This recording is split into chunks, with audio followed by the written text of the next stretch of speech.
How's it going, people? Right, so today we're going to be doing a VR to Essex Retro Gamer. So he recently did a video. It wasn't a community challenge, but he did say at the end he'd appreciate some video responses. And he made a lot of really good points.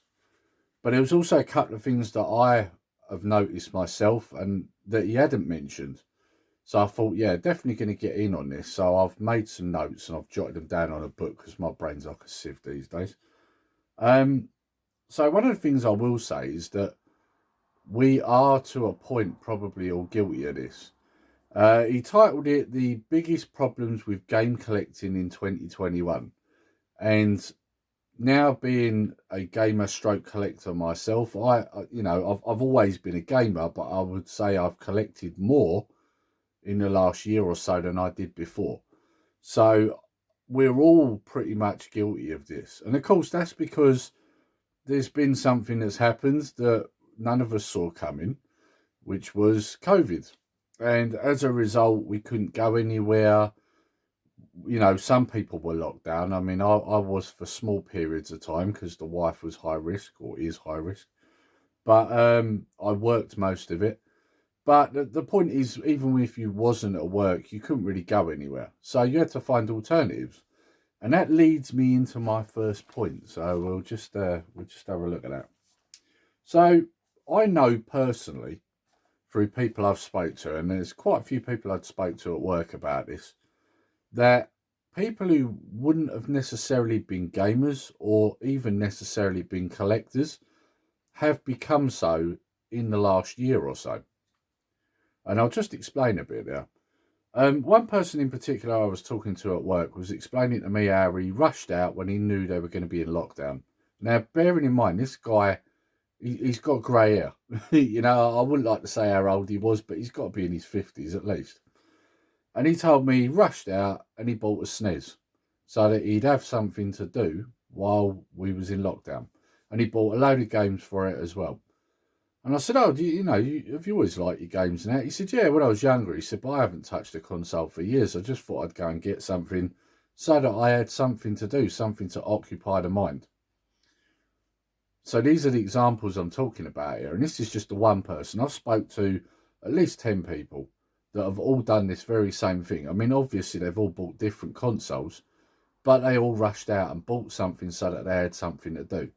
Because we know that, okay, you've got DVDs, Blu-rays, etc. You might even have the streaming services, but at some point, it should have been obvious to most people that you're going to run out of things to watch and you're going to run out of things to do. So, of course, a gaming system would be a perfect answer to that. And I would say, look, part of the reason why I started collecting more than I was because of that very reason. I've always bought games, but I've bought more in the last year because of the fact that when I wasn't at work, we couldn't do anything. So, so I think we're all guilty of this to a certain degree, and that moves me on to my next point. I think the reason why the prices are hiking up on these games is because of COVID, and I'll just explain that. There's two edges to this sword, I think. I think one is the fact that they know that people wanted something to do because they couldn't go anywhere. So they knew they could charge whatever they wanted for games and people would pay it. That's one thing. The other thing I think is also because so many people rushed out and bought systems and games, we kind of created a market where it was basically, if you wanted a game, you couldn't find it very easy, not like you could before. I mean, because before COVID, you could go on like eBay and you could pick up Mega Drive games for literally nothing. And then COVID happened and the price just started shooting up on them. So it's a good example there. So it could be that because they know that people wanted them, because they're locked down, they couldn't do anything, or because there's a shortage of them.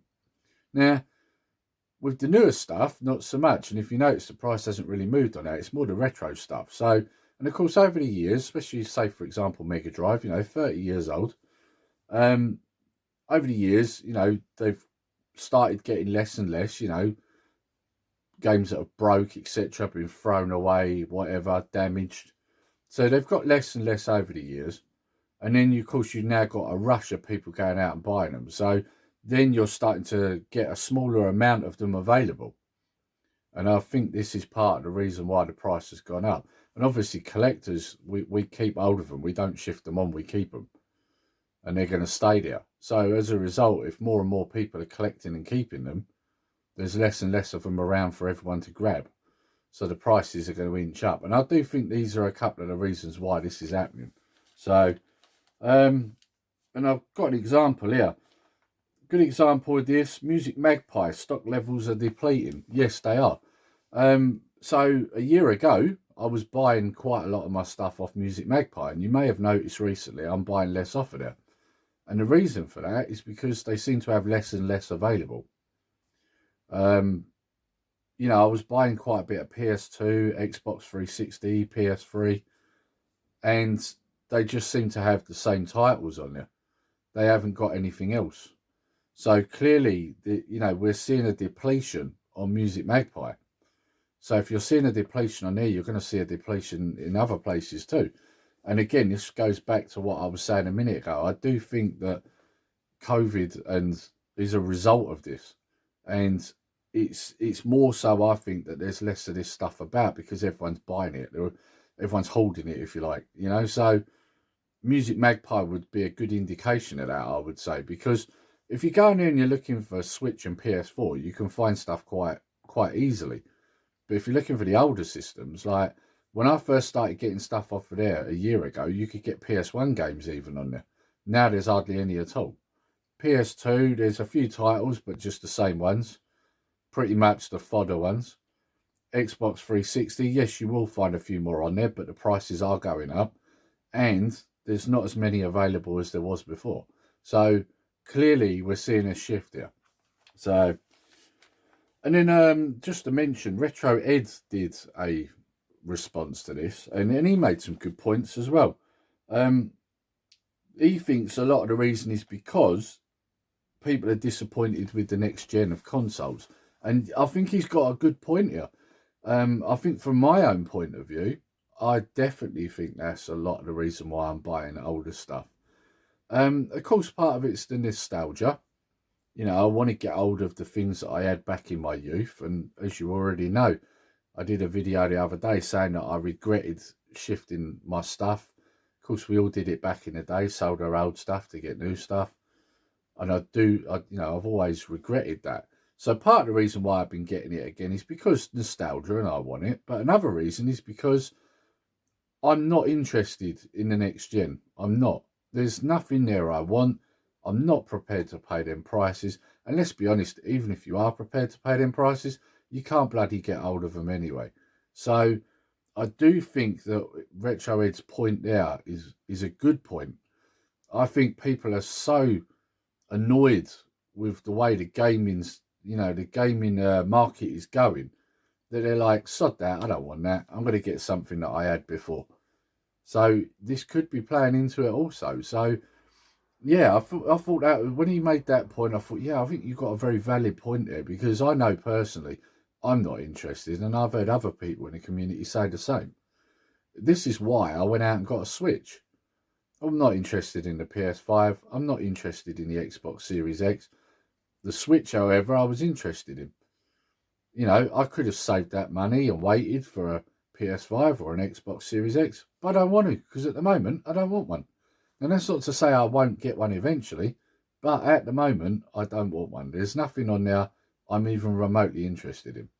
So, and you know, like I've said in videos before, I'm not enjoying where the gaming market's going in particular. I'm fed up with all this online and extra DLC you got to pay for and all that sort of crap. I'm fed up with it, you know, like I want to buy a game and get that game and have everything on it when you get it, you know, so none of that interests me. So for me, buying the older stuff is perfect because I'm getting what I want, really. You know, I buy a game, I've got that game. That's it, end of. And I imagine there's a lot of people out there that are along the same sort of lines of this.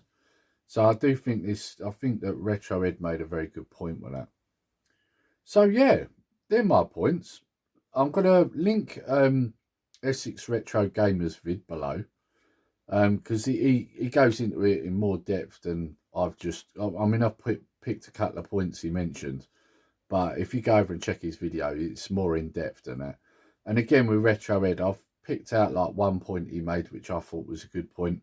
But he goes into more in depth. So I'm going to link his video below as well. So yeah, go over and check them guys out because they are good videos and they're good, fantastic content creators. So they're definitely worth going over and checking out anyway. So yeah, I hope you've enjoyed this video, guys. And if you have, please like, share and subscribe. And also hit that notification bell so that you're made aware of all our future videos. And when you do, just click all. It will send you a nice little notification then when we upload a video. Also comment below if you haven't got a YouTube channel. Let me know what you think is causing this, or even if you agree or disagree. Be interesting to hear your point of view on this. And all there is left to say really is take care, stay safe, Nerdy Geezer out.